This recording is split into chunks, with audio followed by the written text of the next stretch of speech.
Hi, this is PHYS30141 video number 13, and in this video we're moving into section 3 of the course module, and we're going to talk about the passage of radiation, electromagnetic radiation, through real materials. So as you will already know, when an electric field is present in a real material, we can modify the electric field which is present because it is modified due to the creation of polarization, due to some electric susceptibility chi-e, and the magnetization may be developed in the material due to the magnetic susceptibility chi-m. Therefore, we can write down displacement vector related to the electric field and H related to the magnetic field, where we've introduced the relative permittivity and permeability, which are defined and related to the susceptibilities in this way.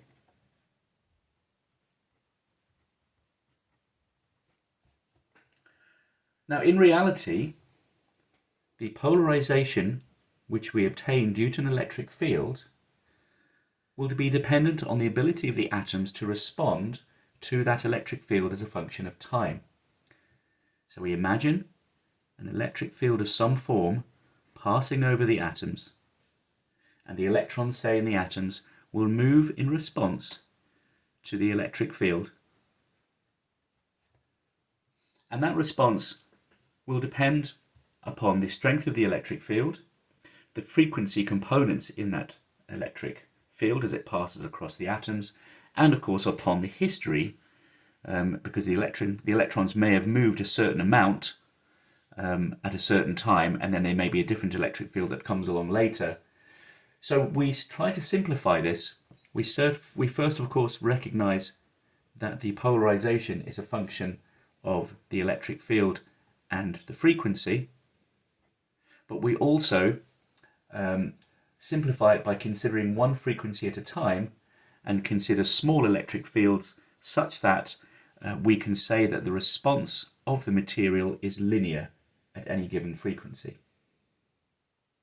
So we're going to look at simple cases, and we're going to think about how the permittivity varies, the relative permittivity varies as a function of frequency, and how the relative permeability varies as a function of frequency. And we will also see that the conductivity may also be a function of frequency as well. So we'll simplify this picture by thinking, to begin with, of a plane wave passing over a material. So without any loss of generality, we can write that the plane wave is polarized in one particular direction. Of course, we can generalize this to consider any wave composed of any electric field in any direction. So clearly we say that the electric field in the x direction has some form with some particular frequency and some particular wavelength encoded by the wave number k.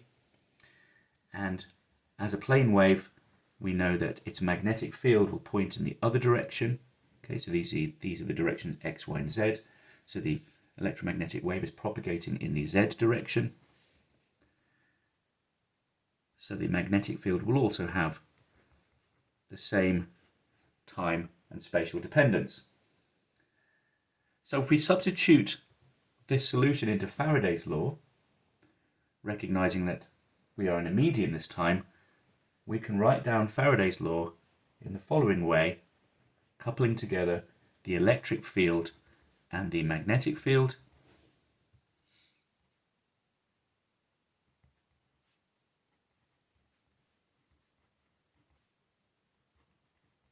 And straight away we can see that we can cross out minus i's from both sides of the equation and the time variation, and we see that the magnetic field is related to the electric field as k over omega.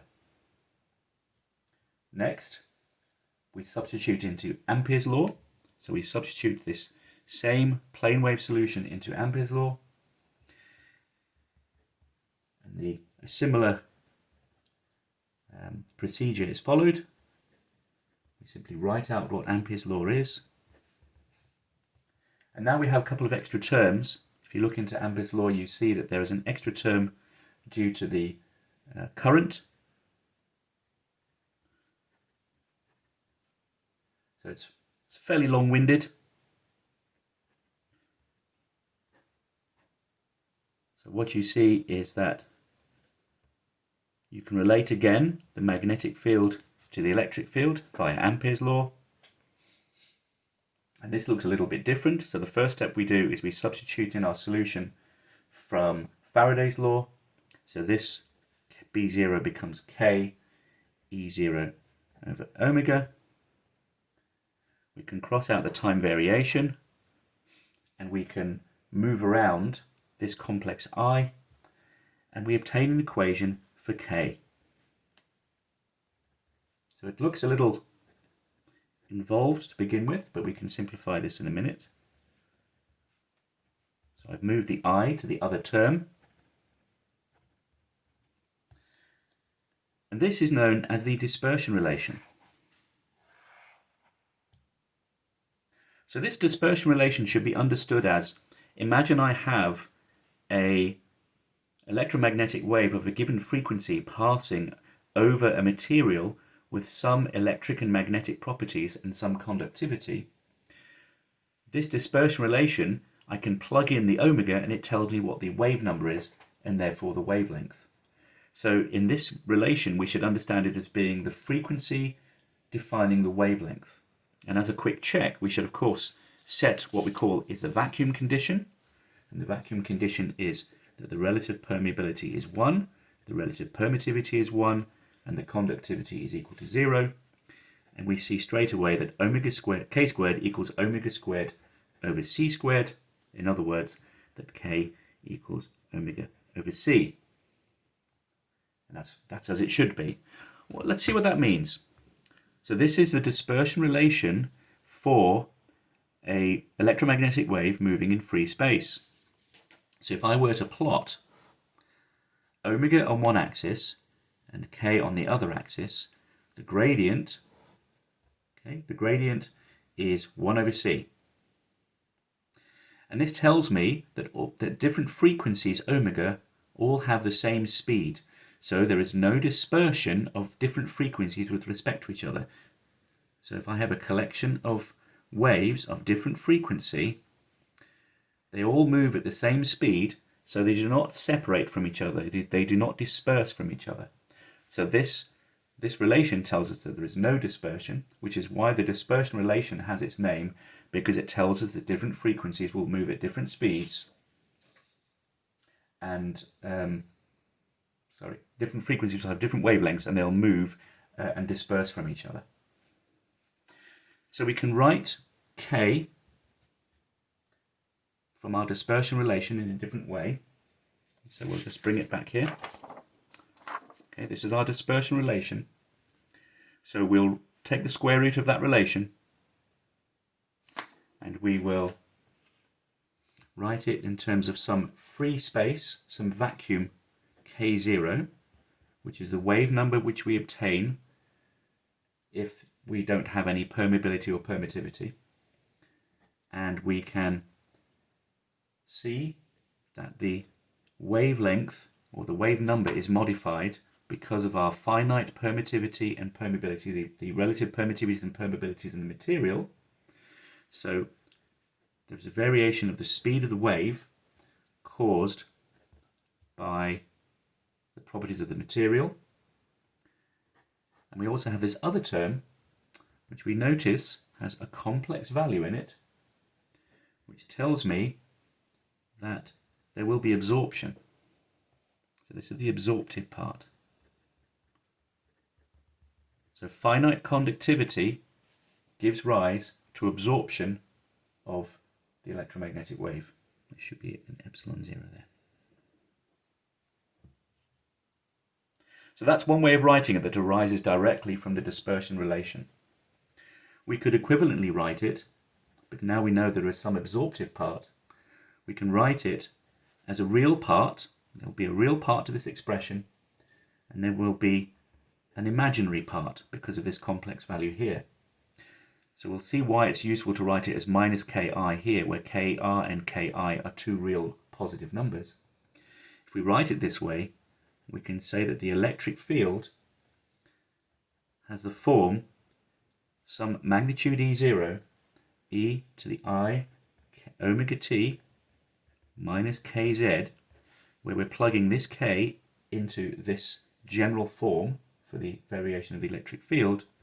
And if we just write it out, we can see it has three components.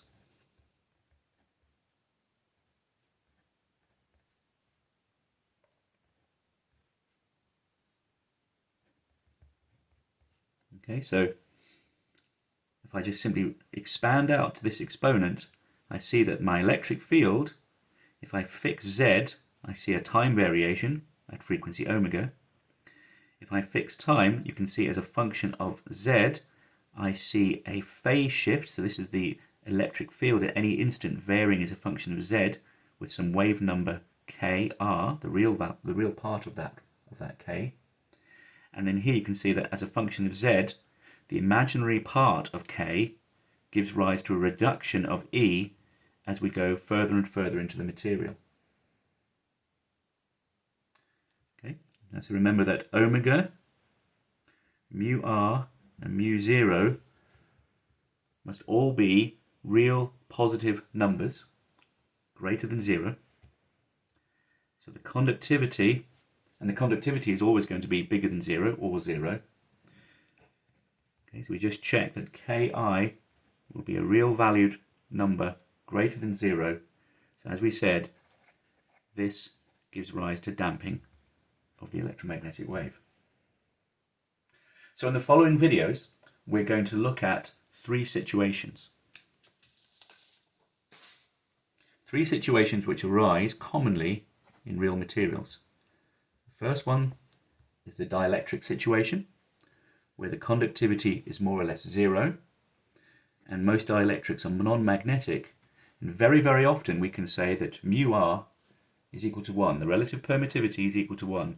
This situation arises so commonly that mu r is very often dropped from formulae, including in textbooks. The next situation, as you may imagine, will be conductors. And of course, in a conductor, the conductivity is not equal to 0. There is some conductivity. And we will typically consider that the conductivity is large but finite. And those two facts have consequences in how we look at the dispersion relation. And we will also look at plasmas. So in a plasma, the conductivity is also not equal to 0 because a plasma is composed of positive and negative charges. It's a gas of ions and electrons, and we will consider the electrons moving in a similar manner to the way they move in conductors. So we will see there is a strong relationship between the properties of conductors and the properties of plasmas.